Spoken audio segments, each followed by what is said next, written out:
चतुर जादूगर। एक बार की बात है, राजा कृष्णदेव राय के दरबार में एक जादूगर आया। उसने कहा कि वह देश विदेश में बहुत जगह जादू दिखा चुका है और उसको बहुत इनाम मिले हैं। राजा के कहने पर उसने अपना जादू दिखाना शुरू किया।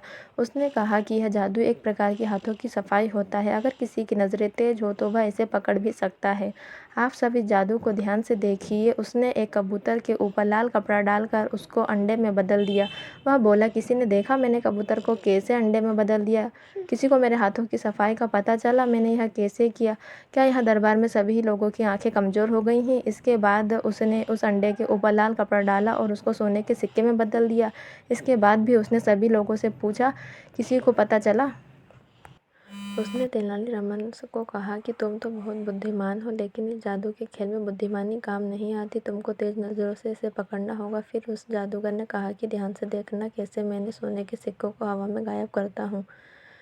इसके बाद उसने सोने के सिक्के को ऊपर फेंका और वह गायब हो गया, जिसे सभी दरबार के लोग देखकर हैरान रह गए। उसने तेनालीरामन को कहा कि तुम्हारी आंखें भी कमज़ोर है, तुम भी मेरा जादू नहीं पकड़ सके।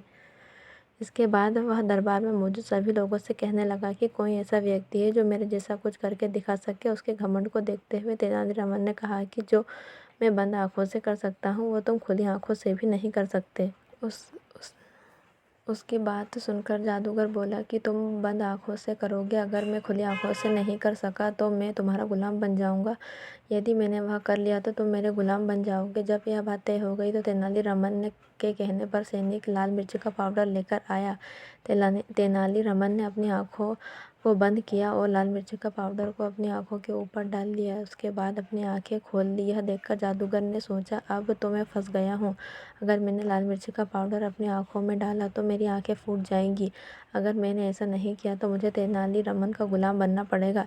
उसने तेनालीरामन से माफ़ी मांगी और कहा कि आप बहुत बुद्धिमान हैं, मैं तो आपकी गुलामी को स्वीकार करता हूँ। तेनालीरामन ने कहा कि मैं तुम्हें गुलाम नहीं बनाना चाहता। मैं चाहता हूँ कि तुम अपना घमंड और बदतमीजी छोड़कर जादू का खेल दिखाओ और सभी लोगों की इज्जत करो। जादूगर ने कहा कि वह आगे से ऐसा ही करेगा। इसके बाद वह चला गया। राजा ने तेनालीरामन से कहा, मैंने तुमसे बड़ा जादूगर नहीं देखा, जिसने बदतमीज और घमंडी जादूगर को कुछ देर के अंदर ठीक कर दिया। इसके बाद सभी दरबारी हंसने लगे। सीख, हमें घमंड कभी नहीं करना चाहिए।